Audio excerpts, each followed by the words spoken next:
سلام እግዚአብሔር يبزحلنا لول እግዚአብሔር أملاك وهج كاس أفكاركو سبعة لألتي سبحك بأن تكونني صدقك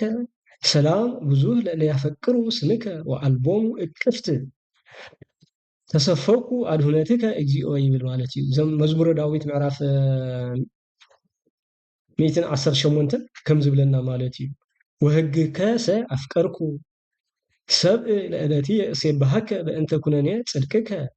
سلام بزوه لألا يفكروا سنك وألبوم اكفت تسفوكو أدهناتك إجزيئو يبلنا مالتي سلازي እግዚአብሔር أملاك أبزي سدت أبزي تصقمزي أب استفلالي مكرا خأتونا نكلو حقي እግዚአብሔር እንደحد أذكرنا لا እግዚአብሔር أملاك ቸርነት ናይ እግዚአብሔር أملاك ተራዳእነት ናይ እግዚአብሔር أملاك ምሕረት ናይ ቅዱሳን መላእክቲ ተራዳእነት ናይ እመቤታችን أمالاجنة እንደحد تسفيونا تسفى غيرنا እንደحد نيرنا كل جزء عقوتات كل جزء حقوسات كل جزء እግዚአብሔር أملاك نسمر كم نخون እግዚአብሔር أملاك وشتنا منفس ملئ وشتنا حقوسن دستان ملئ نتصقمنا دماني بقليل منجد كنبدوه እንኽእል ዓቕሚ ይበና ማለት እዩ ከምቲ እግዚአብሔር أملاك ሰለስቱ ደቂቀ አናንያ ወአዛርያ ወሚሳኤል ኣብ ውሽጢ እቶን እሳት ብእግዚአብሔር أملاك ኣሚኖም ኣይንኽሕድና ኢሎም ቅድሚ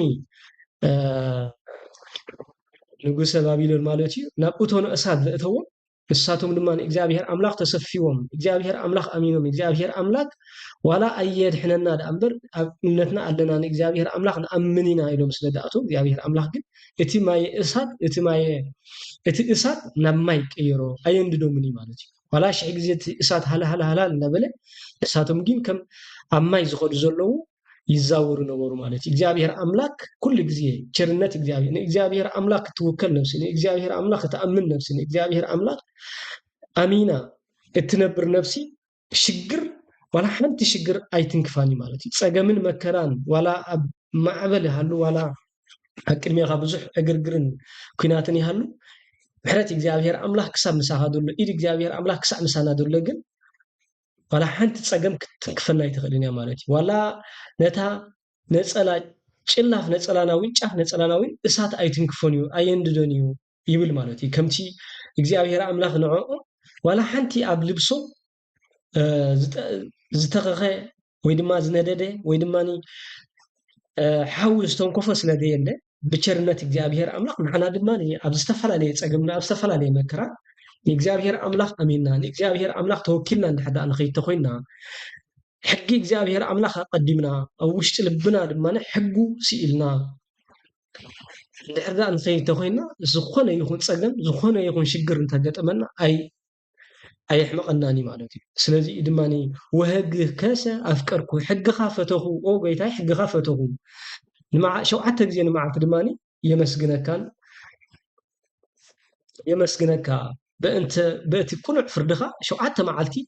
ሸውዓተ ሰዓት ንመዓልቲ የመስግነካ ይብል ማለት ሰላም ብዙህ ለእለ ያፈቅሩ እስምከ ነቶም ንስምካ ዝፈትዉ ነቶም ንስምካ ዘፍቅሩ ነቶም ንሕግኻ ዝእዘዙ ድማኒ ሰላም ሃብካዮም ሰላም ኮነሎም ወአልቦሙ እቅፍት ዝኾነ ይኹን እንቅፋት ድማ ኣይገጥሞምን እዩ ዋላ ሓንቲ ጸገም ኣይገጥሞምን እዩ ምሕረት እግዚአብሔር أملاك ስለ ዝኽልክሎም ምሕረት እግዚአብሔር أملاك ስለ ንጸላእቱ ከም ትኪ ስለ ዘብሉኖም ቃል እግዚአብሔር ክጽውዑ ከለዉ እግዚአብሔር أملاك ኩሉ ግዜ ነቲ እግዚአብሔር أملاك መላእክቲ ካብ ሰማይ ደቂ ሰባት ክሕልው ይልእኽ ከም ዝኾነ እግዚአብሔር أملاك ከምቲ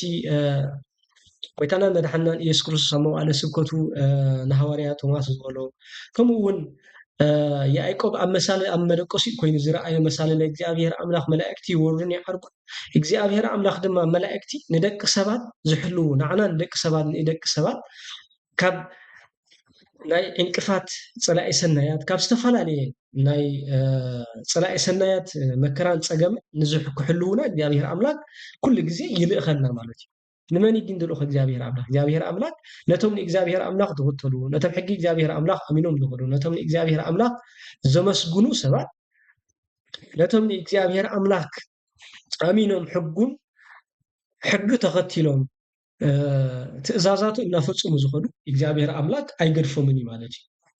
እግዚአብሔር أملاك መላእክቱ ልኢኹ ይሕልዎም ማለት እዩ በዚ መሰረት ድማ ኩሉ ግዜ ኣብ ዝኾነ ይኹን ፀገም ኣይገጥመናን ማለት እዩ ኣልቦ ክፍቲ ዝበሎ ድማ ነዚ መሰረት ዝኾነ ዕንቅፋት ድማ ኣይገጥሞምን እዩ መላእክቲ ኣብ ጎኖም ኣለዉ እግዚኣብሔር ምሕረት እግዚኣብሔር ኣምላኽ ኣብ ነፍሶም ኣላ እግዚኣብሔር ኣምላኽ ኣብ ልቦም ሓዲሩ ኣሎ ስለዚ እሳት ኩሉ ግዜ ዝኾነ ነገር ስለ ደይትንኩፉ እሳት ዝኾነ እግዚኣብሔር ኣምላኽ ኣብ ልብኻ እንድሕር ይሕዲርካ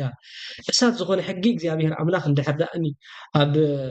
ልብና ይሕዲርና ተኣዚዝና እንድሕር ዳ ንኸይድ ተኾይና ነቲ መንገዲ እሳት ድማ ዋላ 1000 ግዜ ፀላኢ ሰናያት ምፃእ ክትንኩፎ ይክእልን እዩ ነቲ እሳት ዝኾነ መንገዲ እንድሕር ዳ መፂኡ እቲ እሳት ባዕሉ ክንድዶ እዩ ማለት እዩ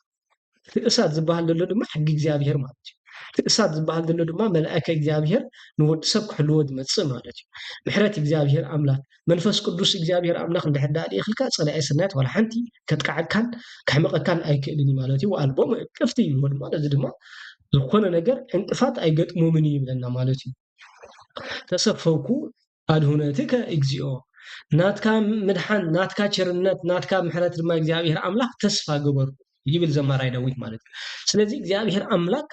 ተስፋ ጌርና ኣብ እግዚኣብሔር ኣምላኽ ተኣሚንና እንድሕር ኣብ ዝኾነ መንገዲ ንኸይድ ተኾይና ነዚ ፀገም ንብድሆ ነዚ ፀገም ድማ ነሕምቆ ማለት እዩ ኣሕዋት እንድሕር ኣብ ስደት ብዙሕ ፀገምን ብዙሕ መከራን ብዙሕ ስቃይን ይመፀናን የጋጥመና እንተሃልይ እግዚኣብሔር ኣምላኽ ንግደፈሉ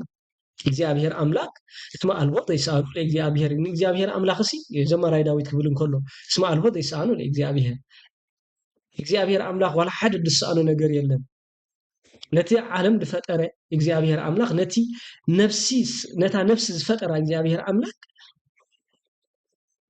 እታ ተድልያ ማለት እዩ ልዕልየና ንሱ ስለ ዝፈጣ እግዚአብሔር ኣምላኽ ስለዚ ኩሉ ግዜ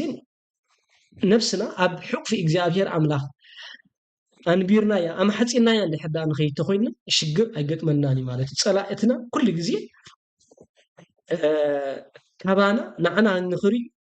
ወይ ድማ ፀላእትና ኩሉ ግዜ ካሕምቁናን ከውድቁናን ኣይክእሉን እዮም ማለት እዩ ንሰብ ድማ ፀላኢ እንታይ ሰብ ኣይኮነን ንሰብ ፀላኢ ኣብዚ ክንፈልጦ ዘለና ማለት እዩ ፀላእትና ንብሎ ዘለና ፀላኢ ሰናያት እዩ ማለት እዩ ፀላኢ ሰብሰ ሰይጣን ውእቱ ወይ ድማ ዲያብሎስ ውእቱ ይብሎ ፀላኢ ሰብ ንሰብ ፀላኢ ሰይጣን እቲ ናይ ሰይጣን ስራሕ እንዳገበረ እንተኸይድ ሰብ ድማ ንሱ እግዚአብሔር ኣምላኽ ፀሊኢሉ እግዚአብሔር ኣምላኽ ፀሊኢሉ ጥራይ ንሱ ዝገብር ዘሎ እምበር ንሰብ ሰብ ፀላኢ ኣይኮነን ኣልቦቱ ፀላኢ ንዓናስ ዋላ ሓደ ፀላኢ የብልናን ብጀካ ዲያብሎስ ማለት እዩ ከምቲ እግዚአብሔር ኣምላኽ ንወዲ ሰብ ዝፈጥሮ ኣብ ገነት ንኽነብር ፀላኢ ሰናያት ዲያብሎስ ድማ ብቅንኢ ተንስኡ ንወዲ ሰብ ከውድቆ ፈተነ ማለት እዩ ኣውዲቅዎ ድማ ስለዚ ካብ ጥንቲ ናይ ጥንቲ ፀላኢና ይብሎ ማለት እዩ ጥንተ ገበር ወይ ድማ ጥንተ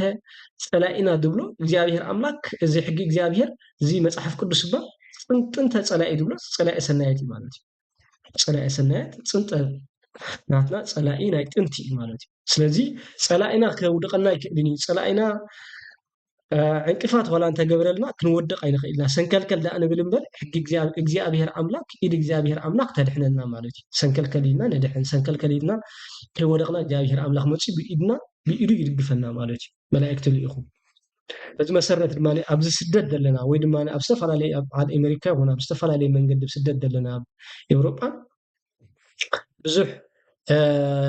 ፀገማት ይገጥመና ኣሎ ብናይ ስራሕን ብናይ ካልእ ነዚ ነገር እዚ ግን እግዚአብሔር ኣምላኽ ተኣሚናን እግዚአብሔር ኣምላኽ ሕጊ እግዚአብሔር ኣምላኽ ተኸቲልና ነቲ እንደልዮ እንዳሰራሕና ነቲ ዕላማና ነቲ ዕላማና ንክንገብር ክንፅዕር ኣለና ማለት እዩ እግዚአብሔር ኣምላኽ የሳኽዓልና ማለት እዩ ከምቲ ነቲ ድኻ ዝበሎ ዝኽሪ ቅዱስ ሚካኤል ዝዝክር ዝነበረ ማለት እዩ እግዚአብሔር ኣምላኽ ሃፍታሃበኒ እግዚአብሔር ኣምላኽ ሰላህበኒ ድብሎ ነበረ ከምኡ ዘይኮንና ንሕና ክንከውን ዘለና 24 ሰዓት እንዳሰራሕና እግዚአብሔር ኣምላኽ ከሳኽዓልና እግዚአብሔር ኣምላኽ ሰክሰስ ንክገብረን ነገራትና ማለት እዩ ወይ ሓሳባትና ሕጊ እግዚአብሔር ኣምላኽ ከነቀድም ቤተክርስትያንና ከነቀድም እምነትና ከነቀድም ይግባአና ማለት እዩ ኣብ ውሽጢ ልብና ማሕደረ እግዚአብሔር ኣምላኽ ቤት መቅደስ ጌርና ሕጊ እግዚአብሔር ኣምላኽ ተኺልና ኣብ ልብና እንድሕር ተኸይድና ዝኾነ ይኹን ፀላኢ ሰናያት ኣየሕምቐናን እዩ ዝኾነ ይኹን ሽግር ድማ ብሬንዎሽ ክገብረና ይክእል ንዓና ንክርስትና ማለት እዩ